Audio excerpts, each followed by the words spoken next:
Bien, señores, en esta oportunidad vamos a llevar higiene ocupacional. Mi nombre es Joan Maita Paulet, soy médico, magíster en salud pública, magíster en salud ocupacional y con especialización en seguridad y salud ocupacional. Bien, para empezar es necesario indicarles que un sistema de gestión de seguridad y salud en el trabajo es un sistema en el cual se ven dos componentes, el componente de seguridad y el componente de salud. Si bien es cierto, en el país hemos avanzado y ha habido un hipercrecimiento de lo que es la seguridad, con todo lo que implica el concepto de seguridad, en lo que es investigación de accidentes, en lo que es auditorías, metodologías de evaluación del riesgo, y que incluyan también aspectos de control de las condiciones inseguras y de los actos inseguros. Sin embargo, en el país el concepto de salud propiamente dicho, de salud ocupacional, es bastante sui generis, no hemos tenido un desarrollo adecuado, y esto se debería a que la salud no tiene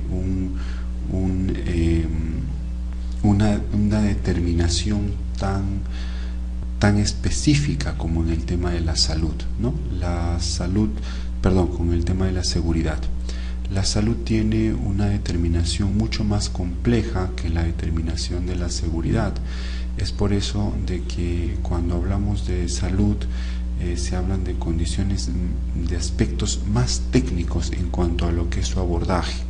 Entonces, esta lámina nos va a indicar cuáles son aquellos riesgos a los que está expuesto el trabajador para lo que es su salud, ¿no? Ahora, entendiendo entonces que hay un ambiente en general en el cual el trabajador se desenvuelve, en el cual desarrolla sus actividades, ¿no?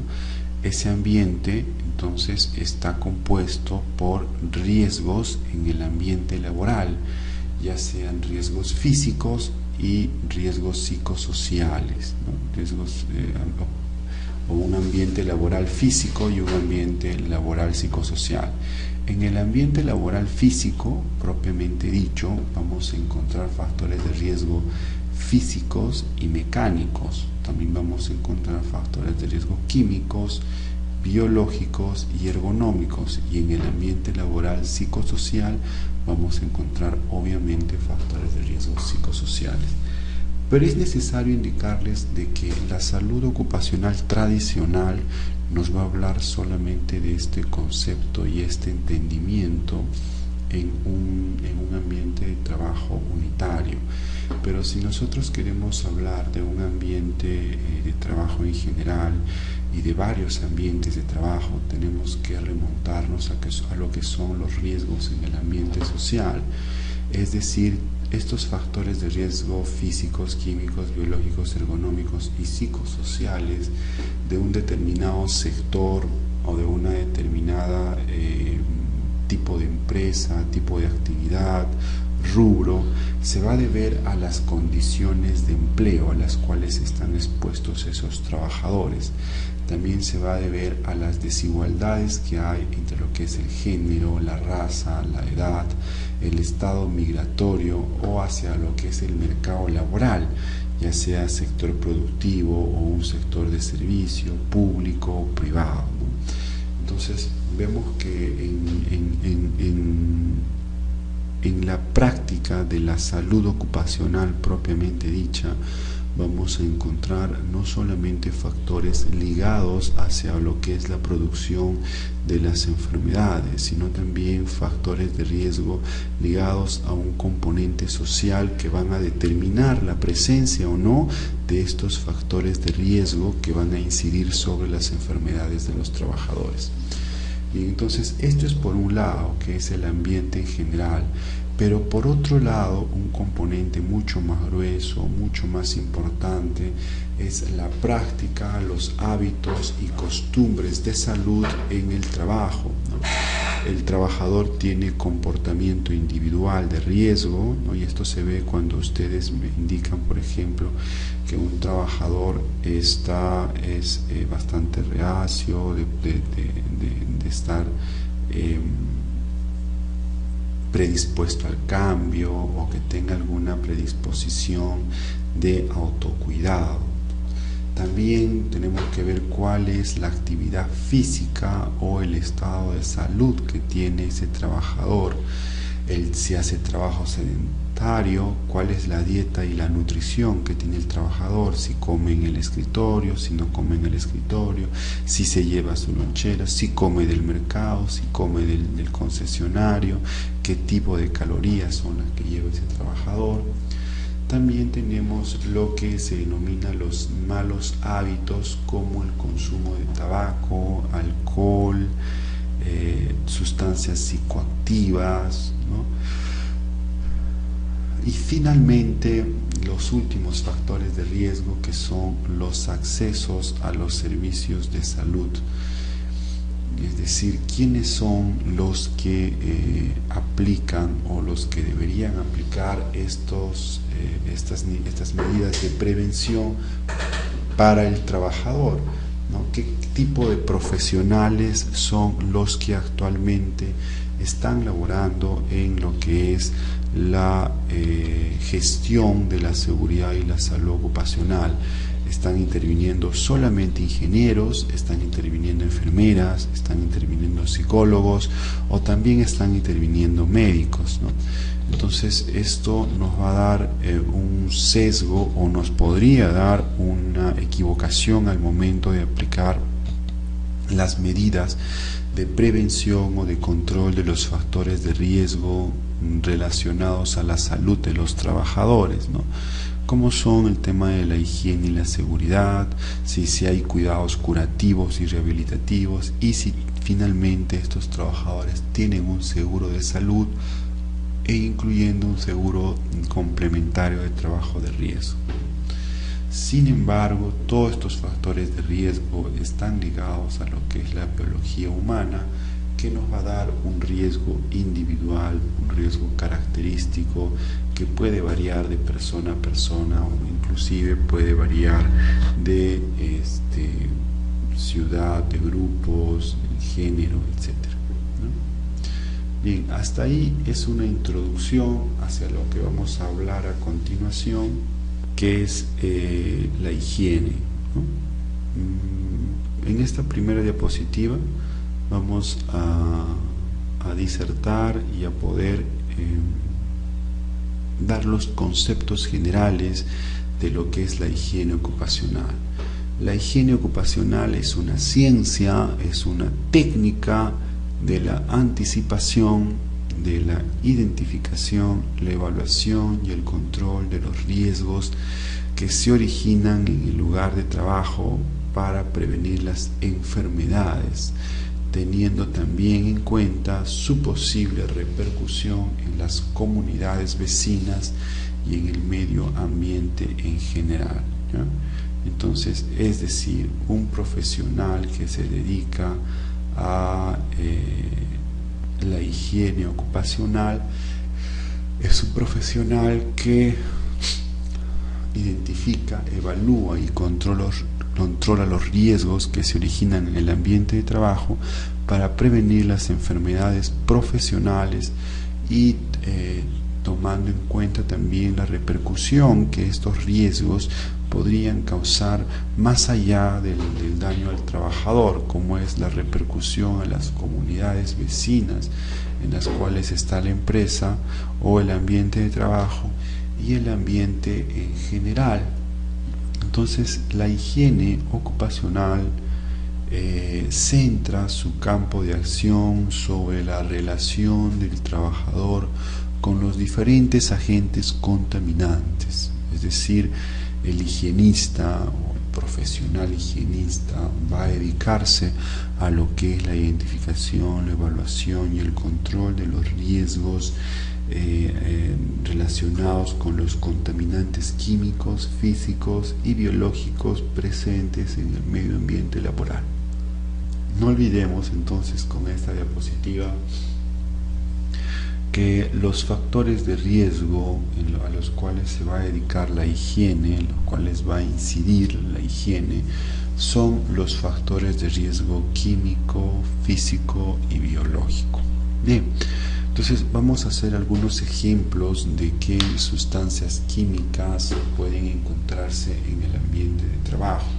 En el ambiente de trabajo podemos encontrar sustancias químicas como los ácidos, como también las lejías, los peróxidos, o si trabajamos en fábricas de industria específica de algún producto que utilice sustancias químicas en particular, como el anhídrido carbónico, el CO2, la parafina, los cetonas, los derivados del petróleo,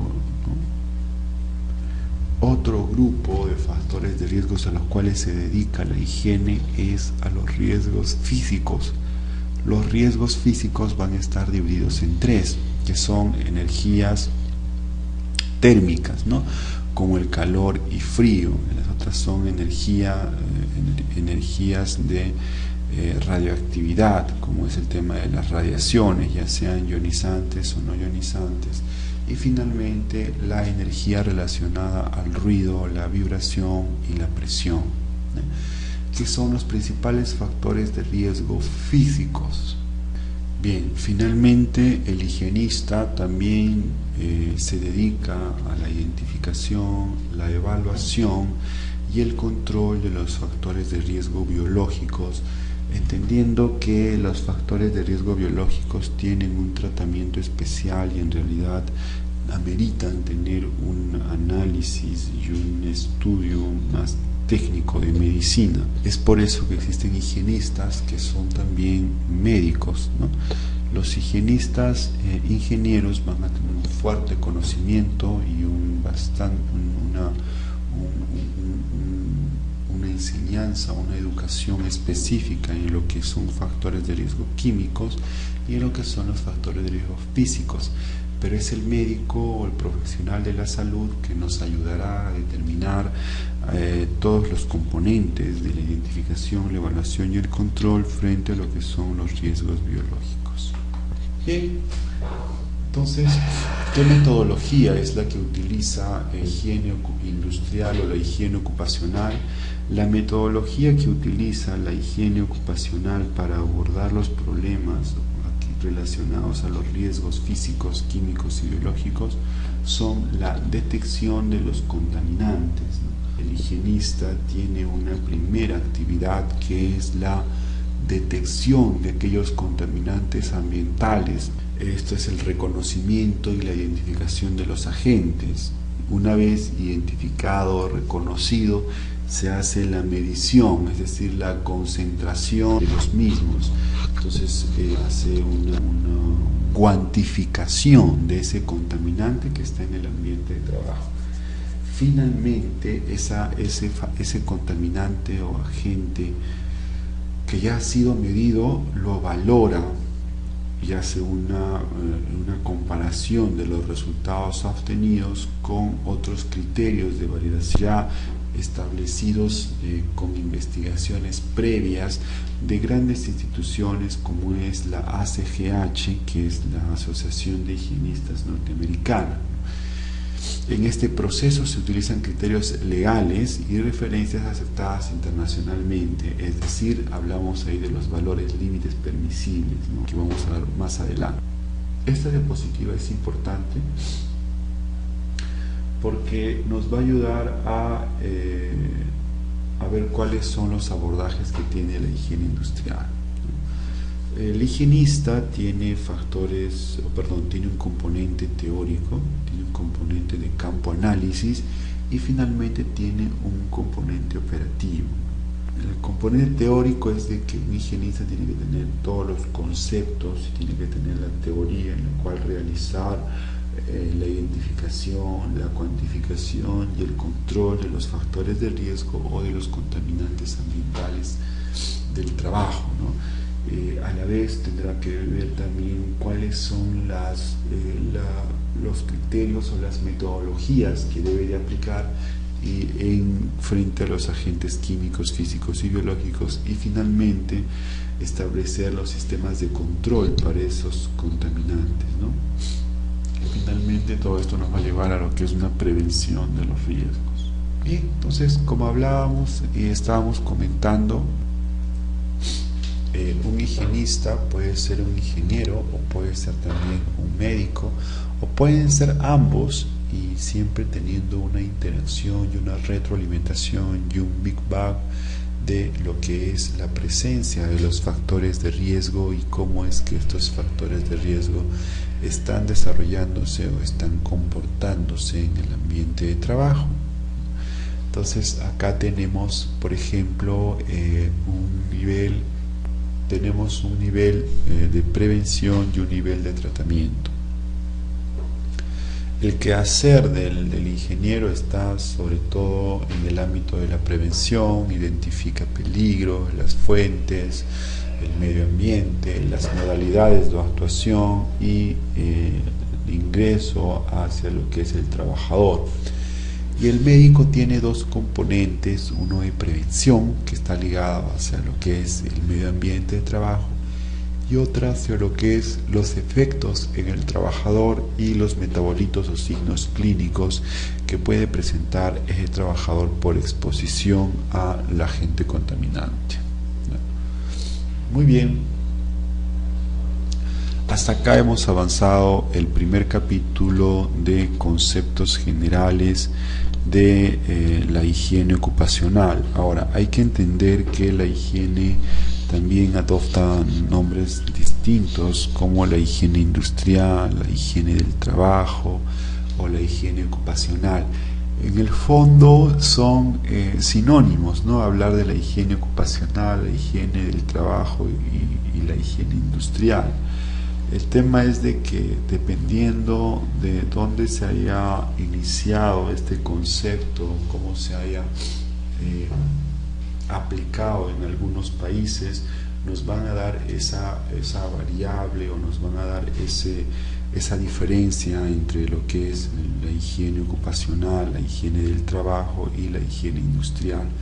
Sin embargo, salvo breves variaciones, estamos hablando de los mismos conceptos, ¿no? Es decir, es igual hablar de la higiene ocupacional, de la higiene del trabajo y también de la higiene industrial, ¿no?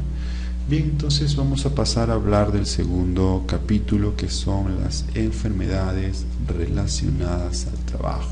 Comentábamos de que la actuación de la higiene viene a ser aquellas medidas de prevención hacia lo que son las enfermedades relacionadas al trabajo, pero hay que entender cuál es el enfoque o cuál es el concepto que se le da hacia lo que es las enfermedades relacionadas al trabajo. Primero tenemos que entender que el ser humano está haciendo actividades, ¿no? Que son actividades humanas, ¿no? Agricultura, industria, procesos productivos, producción de energía, que a la vez hacen un uso y manejo de agua, de desechos, urbanización, distribución del ingreso de los bienes, calidad de los servicios, grado de protección al ambiente.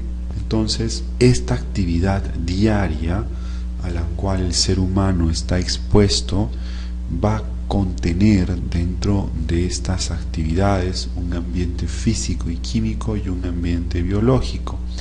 El ambiente físico y químico está compuesto por la química del aire, el agua, el suelo y algunos alimentos, incluyendo las radiaciones, el clima, la temperatura, la humedad, la precipitación y cambios estacionales, ¿no? Y un ambiente biológico, tipo de distribución de los patógenos y vectores, así como de sus hábitats.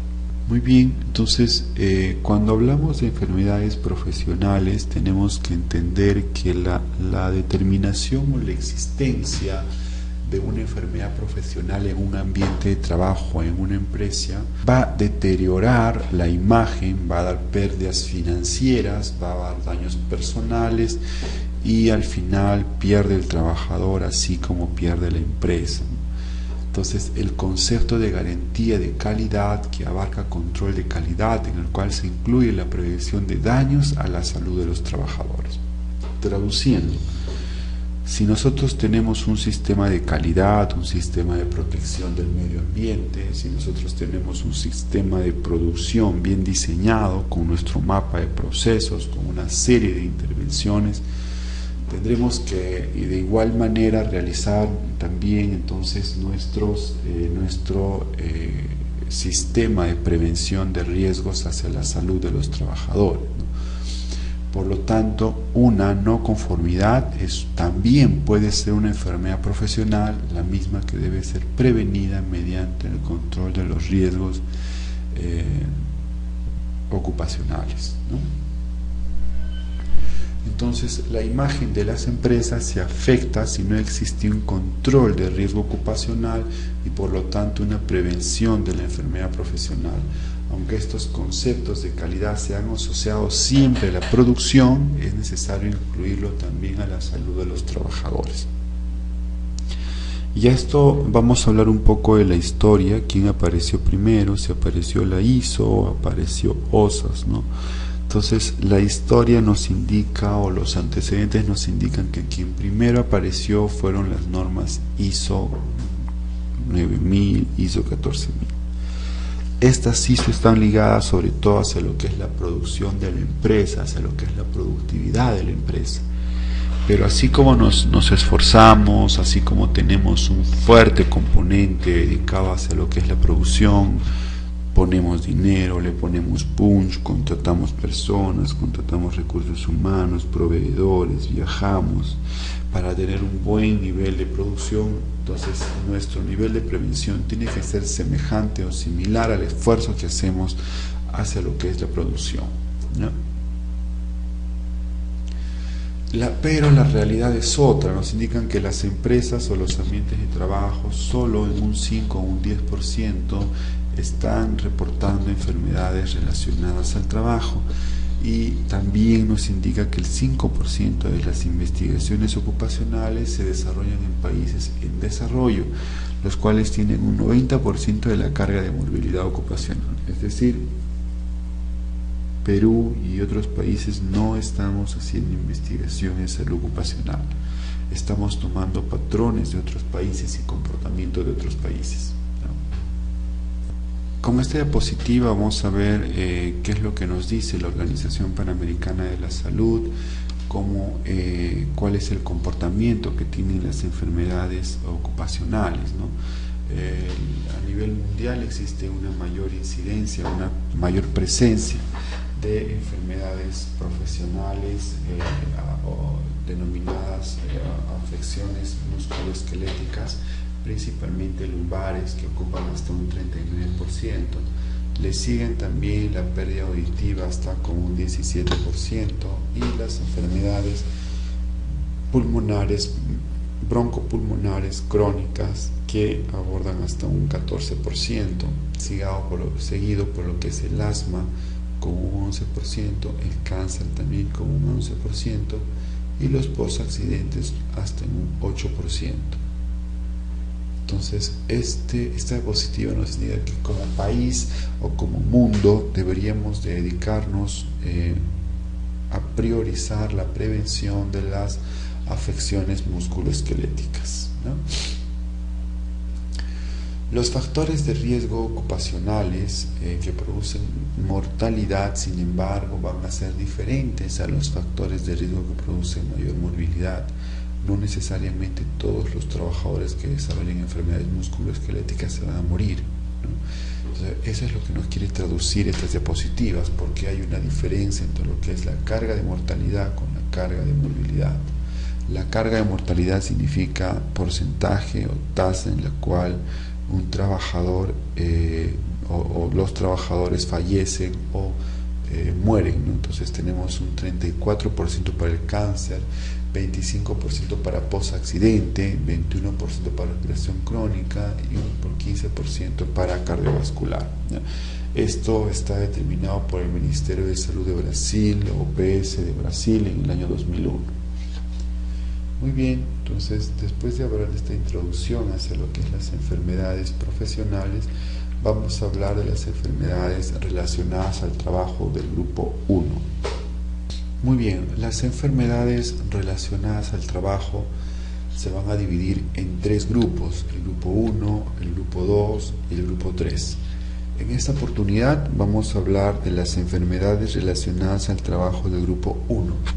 Son enfermedades en que el trabajo es causa necesaria, tipificadas por las enfermedades profesionales y estrictamente legales como la hipoacusia y la silicosis, incluyendo también la hepatitis B. Entonces, esta clasificación de la Organización Mundial de la Salud acerca de las enfermedades relacionadas al trabajo nos da una visión de cómo es la existencia o la presencia de las enfermedades relacionadas al trabajo en una empresa. ¿Ya? Entonces, una empresa puede tener enfermedades del grupo 1 como son las enfermedades profesionales estrictamente legales.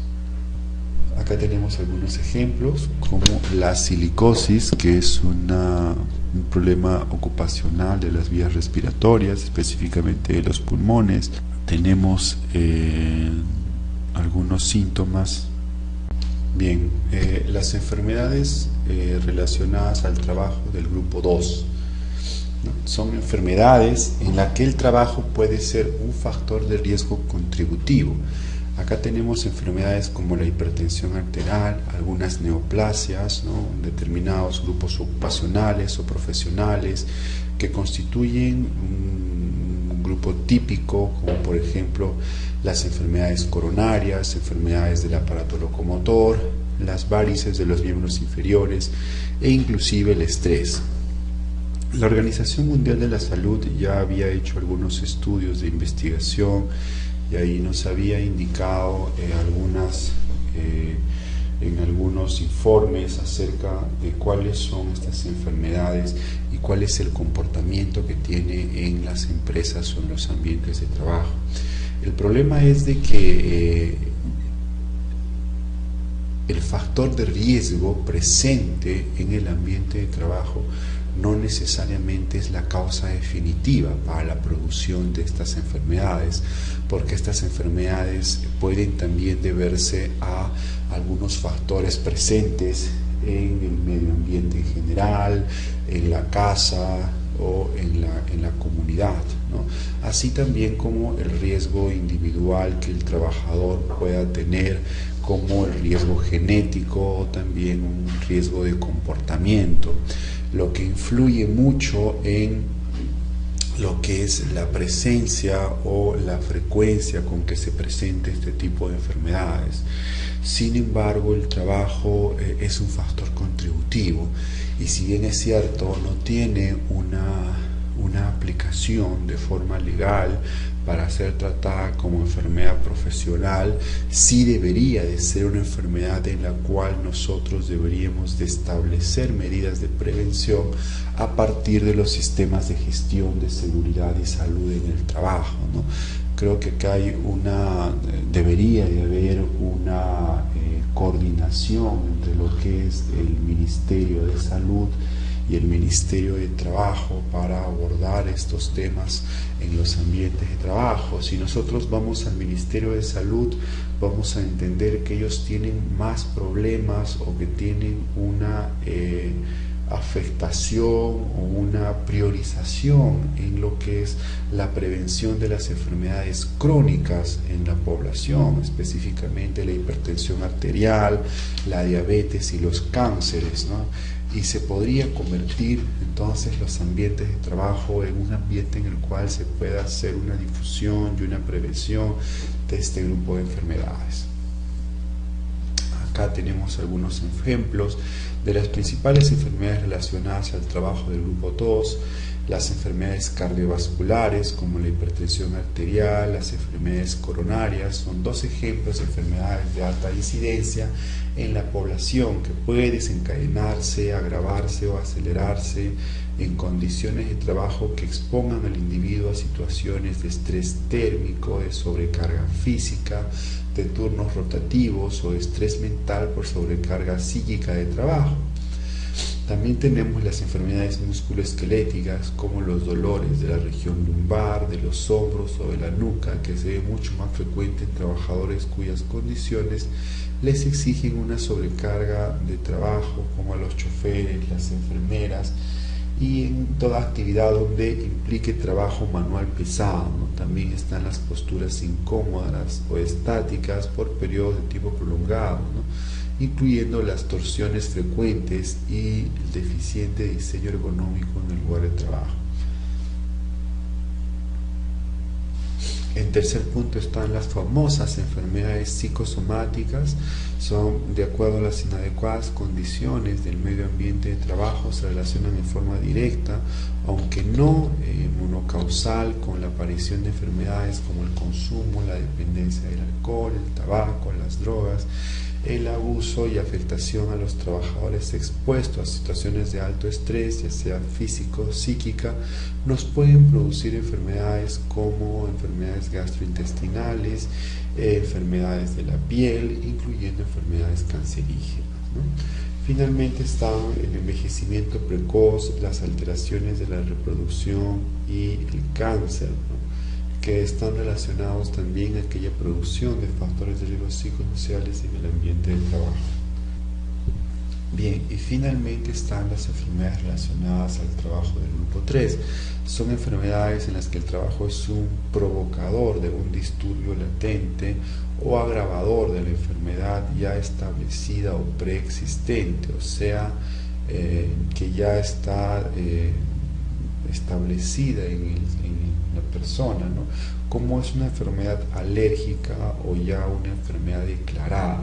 Entonces, cuando un trabajador, por ejemplo, tiene una enfermedad declarada pero controlada, la cual ya sea conocida o desconocida, porque el trabajador puede tener una alergia a cierta sustancia, pero cuando va a trabajar, cuando en su vida desconoce que era alérgico a cierta sustancia, pero cuando el trabajador acude al centro de trabajo, en el centro de trabajo, por exposición a esta sustancia, la cual él desconocía hasta ese momento que era alérgico, se manifiesta la alergia. Entonces, esa es una enfermedad ya establecida o ya declarada, no declarada, ¿no? A diferencia de que un trabajador pueda tener un asma, ¿no?, pero el asma está controlado porque el trabajador ha llevado durante muchos años un tratamiento antiasmático. Pero cuando el trabajador entra a un centro laboral, este trabajador vuelve a reiniciar el problema del asma por la exposición a algodón, a pelo, a ácaros, etc., lo cual ocasiona un rebrote, o lo cual ocasiona un reinicio de la enfermedad ya declarada. Entonces, estas son enfermedades relacionadas al trabajo del grupo 3, en las cuales, si bien es cierto, no tenemos claramente cómo se debe de establecer los niveles de prevención desde los ambientes de trabajo, es un tema que nos queda pendiente por trabajar y por desarrollar, ¿no? Porque el ambiente de trabajo, hasta qué punto no está obligado a tener las medidas de prevención para este grupo de enfermedades del grupo 3, ¿no? Bien, entonces, pero muy bien, ya sabemos cuáles son las enfermedades relacionadas al trabajo y cuál es la clasificación por grupos. Sin embargo, tenemos que saber que estas enfermedades relacionadas al trabajo provienen a través de la incidencia de lo que son los riesgos ocupacionales en el ambiente de trabajo. Y para establecer cuáles son los riesgos ocupacionales en el ambiente de trabajo, tenemos que establecer qué es un riesgo. Entonces, El riesgo ocupacional es la posibilidad que un trabajador sufra un determinado daño derivado del trabajo. La calificación de su gravedad dependerá de la probabilidad con la que se produzca el daño y la severidad del mismo. Bien, acá tenemos algunos ejemplos de cuál es la exposición en la cual un trabajador de un determinado sector puede contraer una determinada enfermedad, ¿no? En la primera columna tenemos la condición o la enfermedad, en la segunda columna tenemos la exposición o el factor de riesgo, y tercero está la ocupación o el sector en el cual el trabajador desarrolla sus actividades, ¿no? Entonces tenemos el síndrome del túnel carpiano, que puede producirse por un trabajo repetitivo, por vibración, por mala postura o por una temperatura caliente, ¿no? Eso se produce sobre todo en trabajos en computadora, en trabajos de comida, ¿no? En trabajadores de cuero, ¿no? Tenemos también la tendinitis de Kervain, que se produce también por trabajadores que están expuestos a repetición o a fuerza y sobreesfuerzo, ¿no? Acá está la manufactura y también el empaque de alimentos, ¿no? Otro es el dolor cervical, que se produce por la postura estática como un trabajador de computador. También tenemos el síndrome torácico, ¿no? Que se produce por exposición a postura estática y por repetición. Esto se da sobre todo en trabajos en oficina. Bien, uno de los órganos más afectados dentro de lo que es la medicina ocupacional tenemos también a la vía respiratoria. La vía respiratoria nos puede ocasionar enfermedades como fibrosis intersticial. Esta fibrosis intersticial puede ser por exposición a asbesto, a sílica o a carbón, y en algunas ocupaciones directamente seleccionadas, como son el trabajo de mina, de mantenimiento, ¿no? El asma, que puede estar ocasionado por exposición a productos de animales, productos de planta, de lana, ¿no? Sintéticos, metales, ¿no? Y algunos irritantes como el dióxido de sulfuro, como trabajadores de laboratorio, manufactura de plástico, manufactura de metal, operadores de máquinas y otras varias ocupaciones, ¿no? Que están ligadas al asma ocupacional. La bronquitis, ¿no? Que está asociada a la exposición de ácidos, ¿no? A cigarro, a óxido de nitrógeno, y en la que tenemos, por ejemplo, ocupaciones como los que trabajan en vuelo, los que trabajan en industria manufacturera también, ¿no? La neumonitis hipersensible o neumonitis propiamente dicha, ¿no? Aquellos trabajadores expuestos a aceites, ¿no? El querosene también nos puede producir una neumonitis, ¿no? Los granjeros son los que operan máquinas, ¿no?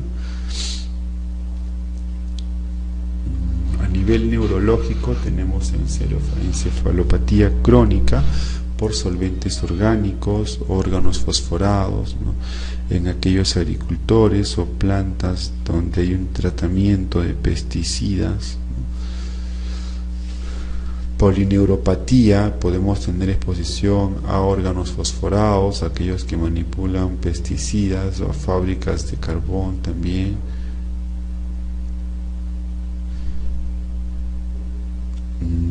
Afectación del nervio auditivo por exposición a ruido. El ruido está en todas las industrias por múltiples ocupaciones. Dentro de las infecciones tenemos las infecciones de la sangre, como el virus de la hepatitis B, el VIH, otros virus como la tuberculosis, la hepatitis A, la enfermedad de Lyme, que nos puede producir también por zoonosis, en trabajadores de salud, en trabajadores que trabajan en el INPE, que están expuestos directamente a personas que pueden tener estas enfermedades. cáncer, el cáncer de pulmón ocasionado por el asbesto, por el plomo, por el carbón, se da en construcción, se da en minería. El cloro de vinilo por la exposición a lo que es la manufactura de plásticos, y la benzina por exposición también a manufactura de plásticos y químicos, ¿no? En la piel tenemos dermatitis de contacto producida por contacto, valga la redundancia, con sustancias solventes, al níquel, al látex, ¿no? Y se den muchas ocupaciones, no hay ocupaciones selectas para ver el tema de lo que son los solventes orgánicos. También tenemos en el aparato reproductivo exposición a abortos, disminución de los espermatozoides por exposición a óxido de etileno, a vibromocropropano, que nos puede dar en aquellos trabajadores expuestos a lo que es la anestesia o la manufactura de plásticos o la radioactividad también, ¿no? Defectos en el nacimiento. Finalmente, enfermedades coronarias producidas por exposición al estrés, al monóxido de carbón, ¿no? Trabajadores en combustión, productores donde hay combustión, ambientes de trabajo donde hay combustión, y finalmente gastrointestinales como la hepatitis, que se van a presentar también en trabajadores en una intoxicación alimentaria o en una situación similar.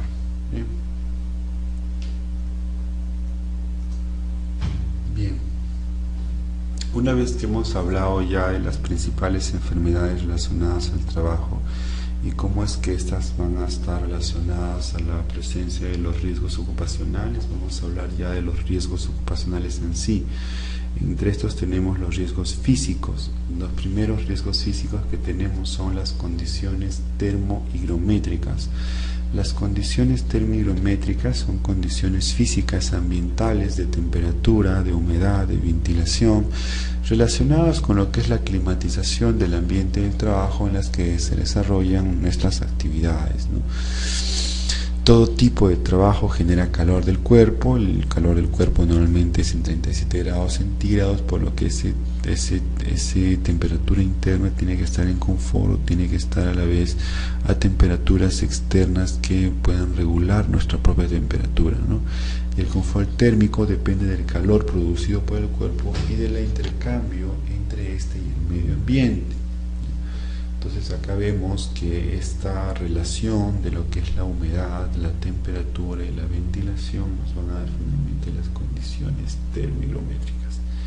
Entonces, ¿cuánto debe ser la humedad en un ambiente de trabajo? ¿Cuánto debe ser la temperatura? ¿Cuánto debe ser la ventilación en un ambiente de trabajo? ¿Y cómo puedo estar midiendo esto?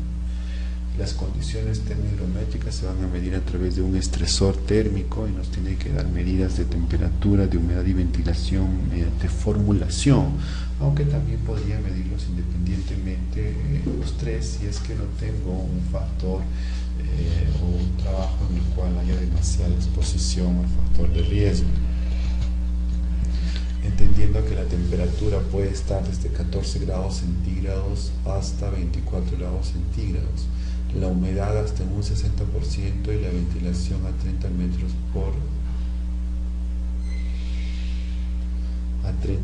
cúbicos, perdón. A 30 metros, la ventilación, sí, 30 metros cúbicos por persona.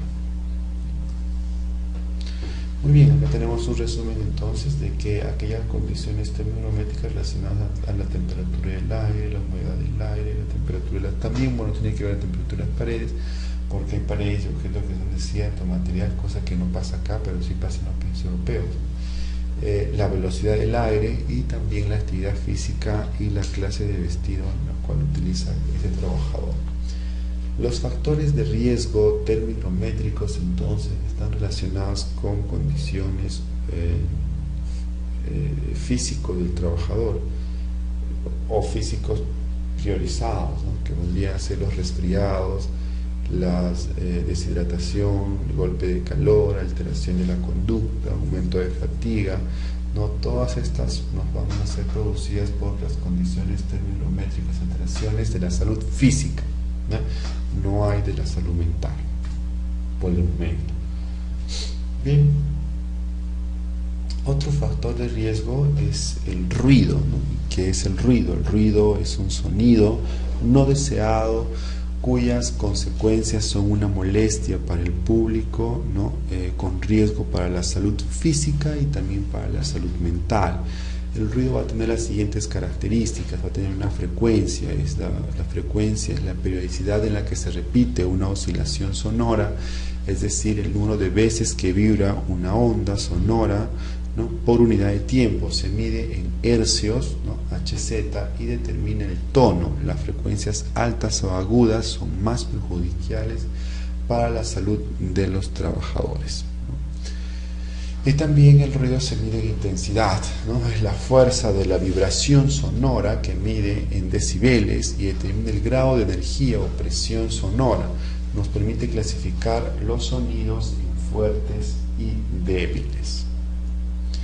Bien, ahí tenemos un ejemplo de cuáles son los decibeles, en los cuales hacen una semejanza, una comparación a decibeles que se presentan en otros ambientes de trabajo, como es el tema de las brisas de las flores, la vista de las hojas, que tienen cercano a los 10 decibeles, ¿no?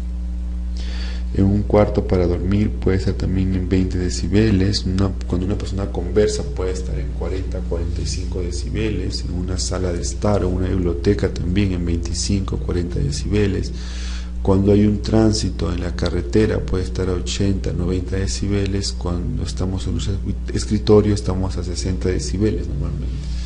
Esto puede estar subiendo hasta utilizar la música con audífonos, que puede ser hasta de 90 decibeles, la banda de música de rock que llega hasta 115 decibeles, ¿no? El avión que puede llegar hasta 140 decibeles, y también ya sea el ascenso o el descenso del avión, ¿no? Finalmente hay que ver de que estos decibeles también pueden ser de forma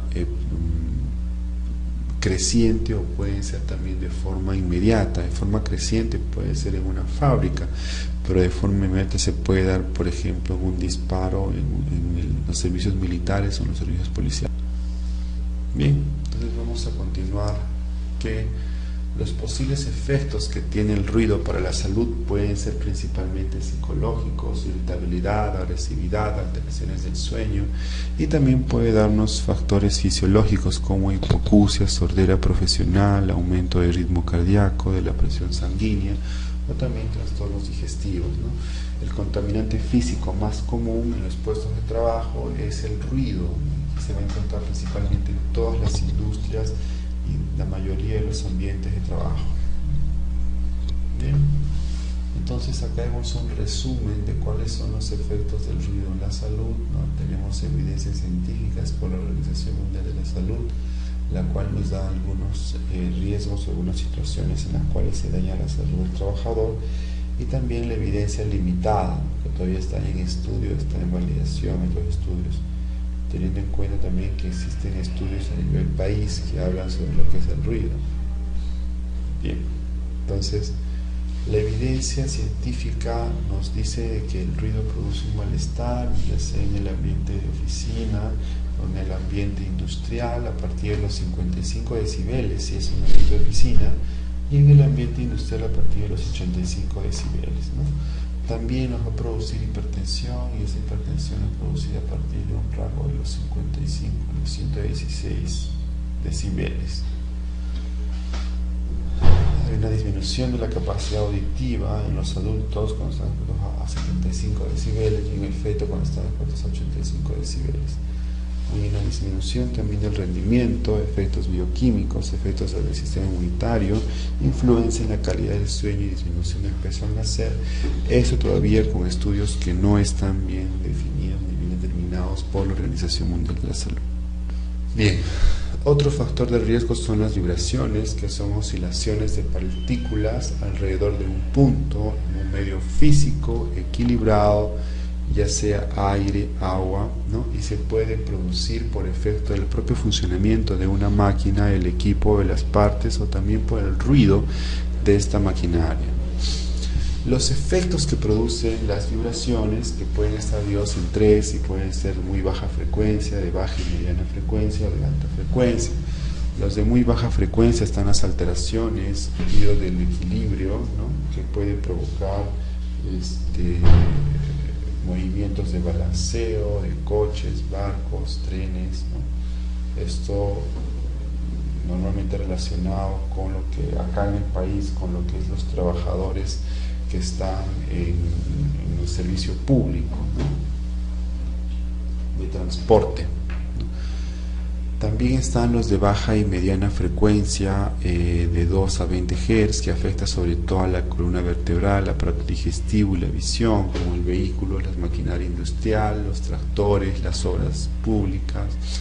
Y finalmente los de alta frecuencia, que pueden producir quemaduras por rozamiento y problemas vasomotores en las articulaciones, los músculos, las herramientas manuales, producidas por las herramientas manuales o por percutoras rotativas. Bien, dentro de los factores de riesgo físico tenemos también a lo que son las radiaciones. Las radiaciones son ondas de energía que inciden sobre el organismo humano, pudiendo llegar a producir efectos dañinos para la salud de los trabajadores. Dentro de las radiaciones tenemos dos tipos, las radiaciones ionizantes y las radiaciones no ionizantes. Las ionizantes son ondas de alta frecuencia, rayos X, partículas atómicas, y los efectos para la salud dependen de la dosis absorbida para el organismo. Pueden afectar a distintos tejidos y órganos como la médula ósea, los órganos genitales, el tejido linfático, provocando desde náuseas, vómitos y cefaleas hasta alteraciones cutáneas y también el cáncer. Finalmente, en cuanto a lo que es radiaciones, tenemos radiaciones no ionizantes, son ondas de baja o media frecuencia, microondas, infrarrojos, ultravioleta, láser, que poseen poca energía, no producen la ionización de la materia, pueden provocar desde efectos térmicos o irritaciones en la piel hasta conjuntivitis, quemaduras graves y también cáncer a la piel. Bien, hasta acá entonces es hablar de los riesgos físicos. Hay que tener mucho cuidado, hay que incidir bastante en lo que es el ruido.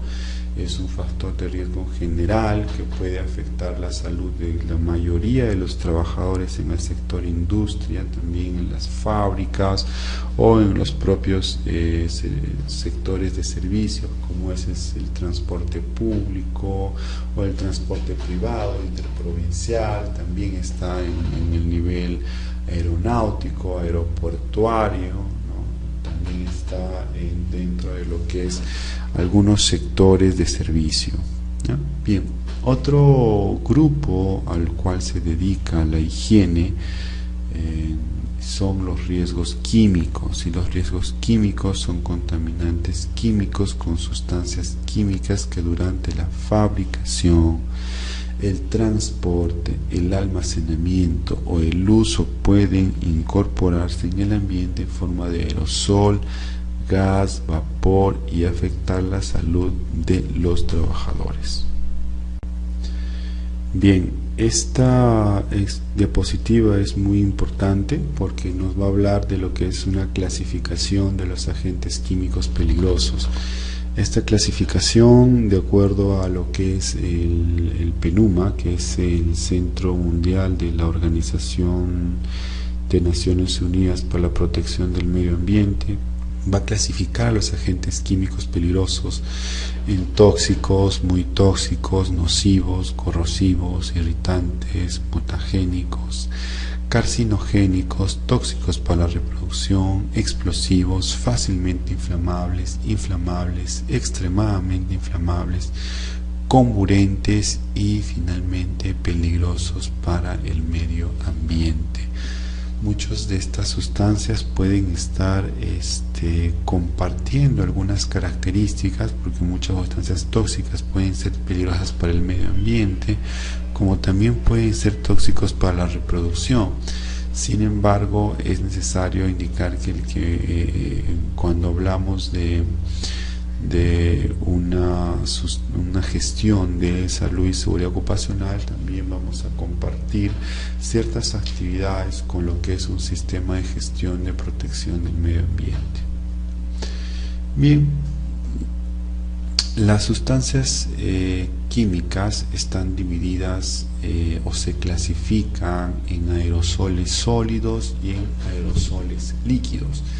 Dentro de lo que son los aerosoles sólidos tenemos a los polvos, que están producidos por disgregación, y a los humos producidos por condensación. Entonces los ingenieros saben bien de lo que hablamos cuando hablamos de disgregación y humos por condensación, ¿no? Es decir, polvo es cuando destruimos algo, picamos o lijamos, ¿no? Y humos son aquellos cuando se combustiona una sustancia sólida y sale un humo. Bien, también tenemos lo que se denominan los aerosoles líquidos. Estos aerosoles líquidos pueden estar divididos en rocíos, que son producidos por la disgregación, ¿no? Y también las nieblas, que son producidos por la condensación. Entonces, al igual que los aerosoles sólidos, los aerosoles líquidos van a estar divididos en rocíos producidos por disgregación y nieblas producidos por condensación. También tenemos los gases, que son sustancias gaseosas a temperatura y presión normal, y los vapores, que es la fase gaseosa de una sustancia que es sólida o líquida en condiciones de temperatura y presión. Bien, entonces dentro de los gases tenemos al monóxido de carbono, al dióxido de azufre, al dióxido de nitrógeno y al cloro. Dentro de los vapores tenemos a los productos volátiles del benzol, el mercurio, hidrógeno del petróleo, alcohol metílico y otros solventes orgánicos. Recordemos esta clasificación entonces en lo que es aerosoles sólidos, como lo que es el polvo y los humos, aerosoles líquidos como el rocío, las nieblas, y las sustancias químicas gaseosas, que son los gases propiamente dichos, y los vapores. Bien, los polvos son partículas sólidas producidas por ruptura mecánica, ya sea por trituración, pulverización o impacto, en operaciones como la molienda, la perforación, el esmerilado, el lijado. El tamaño de partículas de polvo es generalmente menos de 100 micras, siendo las más importantes aquellas menores de 10 micras, las cuales pueden ocasionar problemas de salud muy importantes dentro del trabajador. Los polvos pueden clasificarse en dos grupos, que son los polvos orgánicos y los polvos inorgánicos. Los polvos orgánicos se subdividen en naturales y sintéticos. Entre los orgánicos naturales se encuentran los provenientes de la madera, el algodón, el bagazo, y entre los orgánicos sintéticos tenemos a los plásticos y numerosos productos sintéticos orgánicos. Los polvos inorgánicos pueden agruparse en silicios y en no silicios. Los silicios están como el sílice, y los no silicios como los metales pesados. Los humos, que vienen a ser aerosoles sólidos producidos por la condensación, son partículas en suspensión formadas por condensación de vapores de sustancias sólidas a una temperatura y presión ordinaria. El proceso más común de formación de humos es el calentamiento de metales a altas temperaturas en fundición de metales como óxidos de plomo, mercurio, zinc, fierro, manganeso, cobre y estaño. Los humos de combustión orgánico también son considerados, pero son humos orgánicos. El tamaño de los humos metálicos varían entre 0.001 y 1 micra, y con un valor promedio de 0.1 micra. Bien. Los humos, que son partículas en suspensión formadas por condensación de vapores de sustancias sólidas, entre estas tenemos al óxido de plomo, mercurio, zinc, fierro, manganeso, cobre y estaño. Los humos por combustión orgánica se van a generar por combustión de sustancias orgánicas, ¿no? Dentro de las neblinas, que son partículas líquidas que se originan en los procesos donde se evaporan grandes cantidades de líquidos, el tamaño de sus partículas son mayores de 100 micras. Entonces, el ejemplo son el ácido crómico, el ácido sulfúrico, el ácido clorhídrico, los lixiviados de cobre, como la agitación de ácido. También tenemos lo que son las nieblas o rocíos, que son partículas líquidas suspendidas en el aire, que se generan por la condensación y atomización mecánica de un líquido, como partículas generadas al pintar con pistola, pulverizador o soplete. Muy bien, esta diapositiva sí es muy importante, creo que va a resumir en gran medida cuál es la toxicología o el accionar de algunas sustancias químicas dentro del organismo. Por ejemplo, dentro de lo que son los efectos locales tenemos a la piel y a los efectos sistémicos también. Dentro de lo que son los efectos locales en la piel están relacionados con los acrílicos, las resinas epoxi, el níquel, la brea de alquitrán, el benceno, también los PCBs, que nos pueden dar un cloroacné. Dentro de los pulmones tenemos al asbesto, al sílice, al disocianato de tolueno, polvo de algodón, cadmio, emisiones de diésel, polvo de bagazo, polvo de bauxita. Dentro del tracto gastrointestinal también el asbesto, nitrosamina, los humos de soldaduras y el plomo. En los huesos tenemos al plomo, en los riñones y en las vísceras a los colorantes de benzidina, la beta-natrilantamina, las emisiones de hornos, de coque y el mercurio. Dentro del hígado el tetracloruro de carbono, el cloruro de vinilo y el tricloroetileno. En el sistema circulatorio es afectado por el monóxido de carbono, el cloruro de vinilo, el tricloroetileno, el benceno y el tolueno. También dentro del cerebro y el sistema nervioso tenemos a los compuestos de órganos fosforados, plaguicidas, plomo, mercurio, manganeso y arsénico.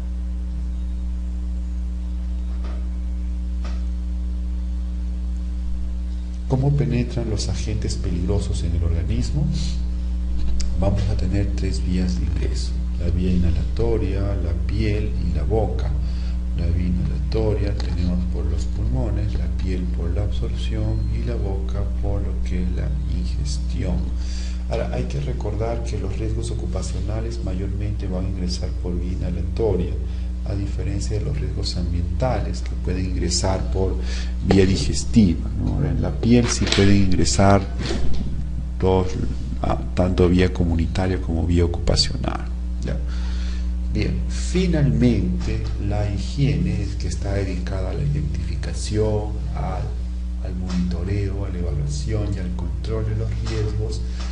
También va a haber los riesgos biológicos, que están constituidos por microorganismos de naturaleza patógena que pueden infectar a los trabajadores y cuya fuente de origen lo constituye el hombre, los animales o el material orgánico procedente de ellos, y el ambiente de trabajo, como tenemos las bacterias, los virus, los hongos, los parásitos, las riquezas o aquellos productos inclusive de los factores de riesgo biológicos. Ahora, hay que recordar que los higienistas pueden ser médicos o pueden ser ingenieros, siempre que tengan el conocimiento de la identificación, el monitoreo y el control de los factores de riesgo productores de enfermedades, ¿no? Entonces, para el factor de riesgo biológico, quien puede apoyarnos bastante son los médicos, porque ellos van a conocer esta clasificación, en donde al agente biológico se le va a agrupar en el grupo 1, grupo 2, grupo 3 o grupo 4, dependiendo si este factor de riesgo biológico es poco probable que cause enfermedad, puede causar una enfermedad y constituir un peligro para los trabajadores, puede provocar una enfermedad grave y constituir un serio peligro para los trabajadores, o puede provocar una enfermedad grave y constituye un serio peligro para los trabajadores.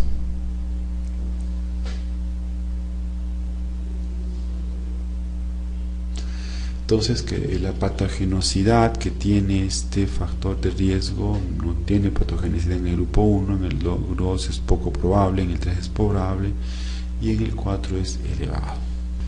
Entre las ocupaciones vinculadas al riesgo biológico están las lavanderías, los agricultores, los carniceros, los cocineros, esquiladores, pastores, jardineros, trabajadores de la salud en realidad, también los trabajadores veterinarios, y las enfermedades que pueden ocasionar son tétanos, brucelosis, tifoidea, difteria, polio, oftalmia purulenta, cisticercosis y encefalopatía aguda. Hasta acá, señores, hemos hablado de lo que es la identificación, la evaluación de los factores de riesgo. Y ahora vamos a hablar del monitoreo del ambiente de trabajo. El monitoreo del ambiente de trabajo que se hace después del reconocimiento, evaluación y control hacia lo que son los agentes ambientales. Este es un ejemplo de dónde es que se dan estos agentes contaminantes, como es el ruido, el polvo y los solventes. El ruido, por ejemplo, se da en la perforación, maquinaria neumática, pulido, prensas, compresoras, y lo que es el polvo se da en perforación, transporte de material, voladura, moliendas, etc. Y los solventes en pintado, desengrase de superficies, entre otras, ¿no? Entonces, el reconocimiento que se hace primero en una evaluación de higiene tiene que ser al proceso de trabajo, a las materias primas, al método de trabajo y a las instalaciones o los servicios con que cuenta ese procedimiento de trabajo, ¿no? Para ver cuáles, identificar adecuadamente los factores de riesgo relacionados con la salud de los trabajadores, ¿no? Entonces, una vez identificados los factores de riesgo de higiene, ¿no? Tenemos que determinar la exposición y el riesgo de la enfermedad a través de la comparación de las cantidades del agente ambiental presente a los estándares máximos permisibles. Y para esto se toman muestreos, se toman monitoreos. Por eso que en la ley se indica que tienen que haber muestreos de los contaminantes, ya sea físicos, químicos o biológicos también, ¿no? Incluye también los factores, los contaminantes ergonómicos y los contaminantes psicosociales, ¿no? Entonces, determinar la exposición y el riesgo de la enfermedad a través de la comparación de la cantidad de agente ambiental presente con los estándares máximos permitidos. Y finalmente, el control, determinar las medidas preventivas que eviten o minimicen la probabilidad de enfermedad a través de controles en la fuente, la trayectoria, en el hombre o en la organización del trabajo. Bueno, acá hay bastante peculiaridad porque se habla de la jerarquía de controles, también se habla del control del riesgo, ¿no? Lo que sí se debería de establecer es que el control tiene que ser determinado a partir de las fuentes de información, ya sea de la vigilancia de la salud o también de lo que son los monitoreos de higiene, ¿no? Entonces, determinar las medidas preventivas que eviten o minimicen la probabilidad de enfermedad a través de controles en fuentes, trayectoria, hombre y organización del trabajo. Es necesario mencionarles también que para establecer los controles se tiene que hacer una medición o una comparación de la concentración ambiental de ese factor de riesgo de ese agente, que se denomina concentración ambiental de la cantidad de tóxico presente en el área ambiental del trabajo. Y es así como nacen los límites permisibles, ¿no? Valor límite umbral, que son los famosos TLB en inglés, ¿no? Es la concentración del agente ambiental por debajo del cual casi todos los trabajadores pueden exponerse repetidamente día tras día sin sufrir efectos adversos hacia la salud. lista de límites permisibles. Las cifras más universalmente aceptadas, especialmente en los Estados Unidos, en América Latina y en otros países, son las publicadas anualmente desde 1947 por la Conferencia Norteamericana de Higienistas Industriales Gubernamentales, con siglas de ACGIH. Los valores indicados deben considerarse en una guía, ¿no?, para los valores máximos permisibles profesionales. Su establecimiento permite esperar que los trabajadores no sufran daños ni molestias a su salud a lo largo de toda su vida. Bien, finalmente vamos a hablar sobre los exámenes médicos ocupacionales. Al principio les indicaba de que la higiene es una rama de la salud ocupacional, una técnica, una ciencia que va a prevenir las enfermedades profesionales, ¿no? Entonces, cuando hay una medición de higiene, tiene que estar acompañado también de lo que es la vigilancia de la salud de los trabajadores. Y esta vigilancia de la salud de los trabajadores se hace a través de los exámenes médicos ocupacionales, ¿no? Los exámenes médicos ocupacionales son realizadas, son indicadas, son establecidas y deben de ser orientadas por el médico ocupacional, que es un asesor experto y forma parte del equipo de dirección, capaz de colaborar en la planificación y en la reformulación de los procesos de trabajo en relación a la salud y a la seguridad, ¿no?, teniendo en cuenta los temas, los requisitos legales y las buenas prácticas del negocio y los recursos humanos. Entonces, el médico ocupacional debe estar en un servicio de medicina ocupacional, ya sea propio de la empresa o ya sea fuera de la empresa. Es necesario la presencia del médico ocupacional en la empresa porque tiene que hacer una vigilancia de la salud y tiene que haber un tema de confidencialidad a partir de esos resultados y de ver la evolución que está prestando o que está presentando la salud de los trabajadores, ¿no? Entonces, ese servicio de medicina ocupacional tiene que proteger a las personas en su trabajo frente a los riesgos para su salud y su integridad, así como facilitar ambientes de trabajo saludables, seguros, de acuerdo a las capacidades físicas, mentales y emocionales de los trabajadores. También debe de proveer adecuado cuidado médico y rehabilitación frente a enfermedades y daños derivados del trabajo. Y finalmente deberá asistir a las medidas necesarias para el mantenimiento de la salud de los trabajadores. Muy bien, entonces este médico, ¿qué es lo que hace a través del servicio médico de la empresa o a través del servicio médico externo, ¿no? Hace una evaluación que tiene por objetivo conocer el estado de salud y o aptitud del trabajador, la detección precoz de las patologías ocupacionales, la promoción de la salud en el ambiente laboral y la vigilancia del trabajador expuesto. Asimismo, permite evaluar la eficiencia de las medidas preventivas y de control que se tomen y el impacto de estas, ¿no? Muy bien, entonces para esto el médico ocupacional tiene que conocer cuál es el IPER, cuál es la política, cuál es el programa anual de seguridad y salud en el trabajo, cómo va a desarrollarla, cómo va a intervenir dentro de las actividades de seguridad y salud en el trabajo, y cuáles son los exámenes médicos que va a estar determinando, que va a estar desarrollando este examen médico, ¿no?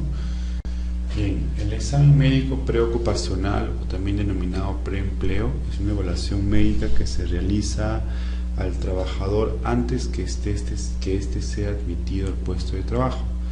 Tiene por objetivo determinar el estado de salud al momento del ingreso, también de su aptitud al puesto de trabajo al cual postula.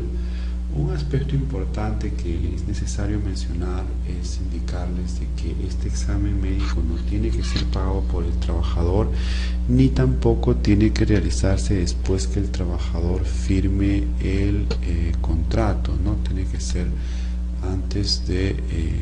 después de que el trabajador haya firmado su contrato, ¿ya? No es un examen de selección, es decir, con esto no se va a seleccionar a unos superhombres o a unos super trabajadores, ¿no?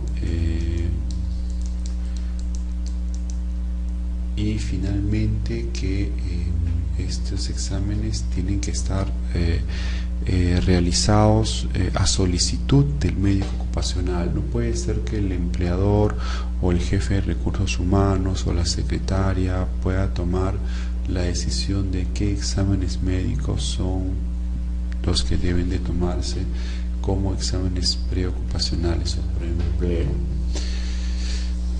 Después de este examen preocupacional están los exámenes médicos periódicos que se realizan una vez al año con el fin de monitorear la exposición a factores de riesgo e identificar en forma precoz posibles alteraciones temporales, permanentes o agravadas del estado de salud de los trabajadores que se asocien al puesto de trabajo. Igual que los exámenes preocupacionales, los exámenes médicos ocupacionales o periódicos son exámenes que tienen que ser realizados por decisión del médico, revisando obviamente cuáles son los factores de riesgo a los que están expuestos los trabajadores y cuál es ese examen médico que se requiere para vigilar la salud de ese trabajador.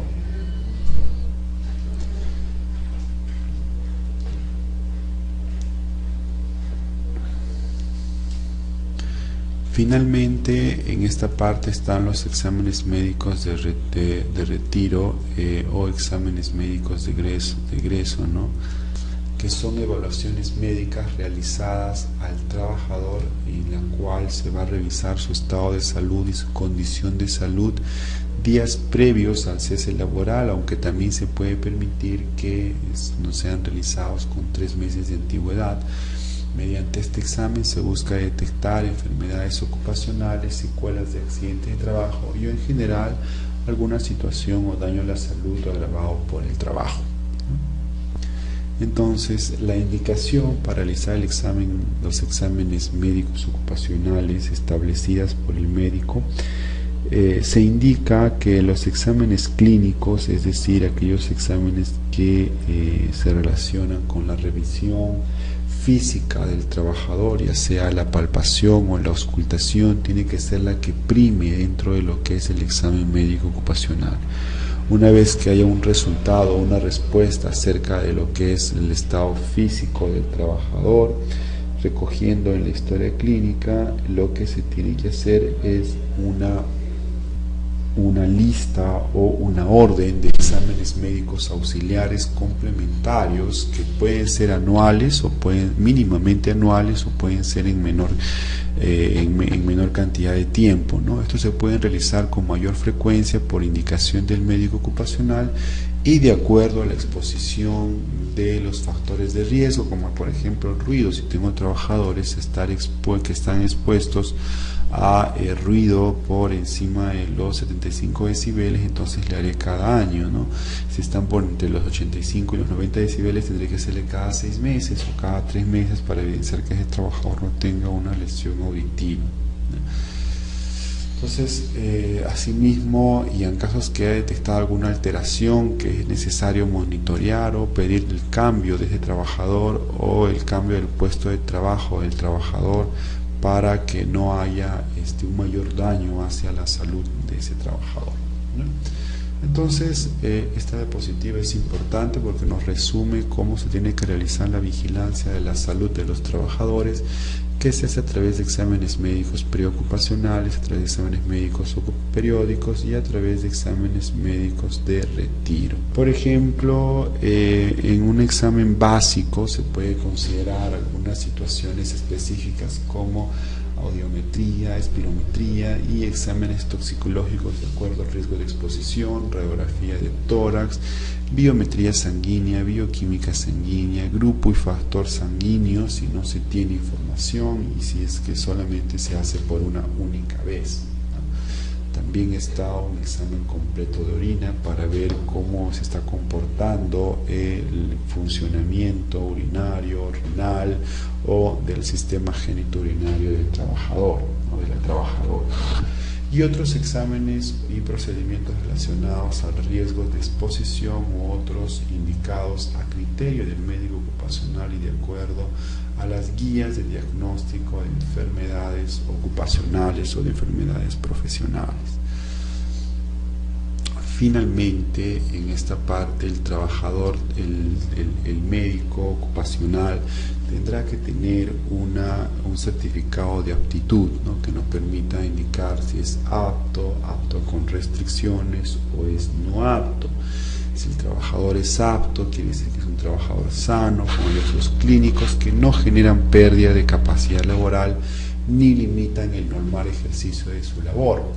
Pero también podemos encontrar apto con restricciones, que es aquel trabajador que, a pesar de tener alguna patología, puede desarrollar la labor habitual teniendo ciertas precauciones para que éstas no pongan en riesgo su seguridad, disminuyan su rendimiento, puedan verse agravadas después de ser incluidos en programas de vigilancia específicos. Y no aptos tenemos a aquellos trabajadores que por patologías, lesiones o secuelas de enfermedades o accidentes tienen limitaciones orgánicas que les sea imposible de elaborar en las circunstancias en que está planteado dentro de la empresa. Muy bien, hasta acá vamos a hacer un recuerdo de cuál es esa relación dentro de la higiene ocupacional que tiene que tener el médico con el ingeniero, ya sea ingeniero ambiental, ingeniero químico, ingeniero de higiene, o ingeniero de seguridad e higiene, o ingeniero especializado en seguridad y salud. La relación entonces es la siguiente. Como vemos acá, el ingeniero tiene que ver con la identificación y la evaluación del riesgo, y el médico tiene que ver con esa control del riesgo después de la evaluación y la identificación, y con el monitoreo, la vigilancia de la salud del trabajador, detectando posibles enfermedades y teniendo una comunicación directa con el ingeniero para lograr un adecuado nivel de prevención entre lo que es la ingeniería y entre lo que es la medicina. Por eso que se establece que mínimamente tiene que haber un médico en cada empresa o en cada ambiente de trabajo, ¿no?, por encima de los 200 trabajadores. Entonces, pasemos a la final de la exposición, que viene a ser la vigilancia biológica de la exposición y la evaluación médica, ¿no? Existen algunas situaciones en las que las medidas de higiene no son necesariamente bien establecidas. Existen algunas sustancias químicas que pueden ser absorbidas por la piel y no absorbidas por la vía respiratoria, o por ambas vías. Entonces, para ese caso, los niveles de exposición establecidos por los indicadores de higiene no está 100% facultado para decirnos cómo poder abordar un problema frente a esa situación. Entonces, se produce la vigilancia biológica, que es la exposición que tiene dos finalidades, ¿no? La medir la concentración que el agente nocivo y sus metabolitos en nuestra biología y los individuos expuestos, y determinar la intensidad de las alteraciones bioquímicas e histológicas debido a la exposición. Por ejemplo, la inhibición de la acetilcolinesterasa por sustancias organofosforados. Recordemos que una de las primeras o principales pruebas que deberíamos de tomar en cuenta vienen a ser las pruebas basadas en la orina.